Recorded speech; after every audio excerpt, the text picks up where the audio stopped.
La possibilità di conferire il sigillo della città di Padova a Francesca Albanese, relatrice speciale dell'ONU per i territori palestinesi occupati, riaccende nuove polemiche che sembravano essersi placate con il congelamento della proposta che era stata approvata con una delibera in Consiglio Comunale la scorsa estate.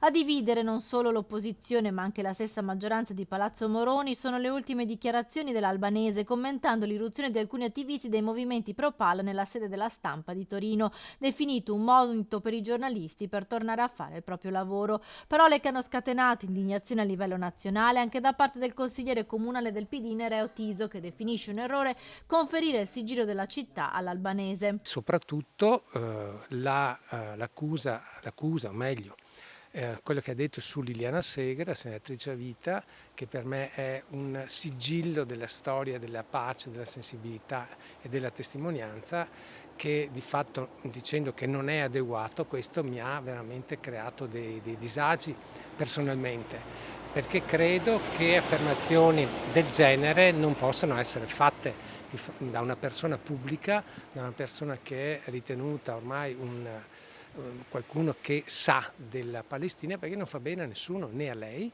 né alla Palestina. Le promotrici della mozione per il conferimento del sigillo della città, Francesca Albanese, sono le consigliere di Coalizione Civica Chiara Gallani e Marta Nalin. Anche altri comuni d'Italia, dopo le parole dell'Albanese sui giornalisti e prima su Liliana Segre, hanno congelato proposte di cittadinanza onoraria. Dall'opposizione in Consiglio Comunale le parole di Eleonora Mosco della Lega, che chiede al sindaco Giordani di non dare alcun riconoscimento alla relatrice ONU. A Padova sta andando in scena un cortocircuito politico. La sinistra litiga con se stessa sul rilascio del sigillo della città di Padova a Francesca Albanese e trascina la nostra città nel ridicolo. Prima presentano la mozione e poi la rinnegano. Non è altro che il segno di una maggioranza allo sbando. Le posizioni anti-israeliane dell'Albanese e le sue parole dopo il vile attacco dei Pro-Pal alla stampa rendono evidente una sola cosa: non ci sono le condizioni per consegnarle il sigillo della città di Padova.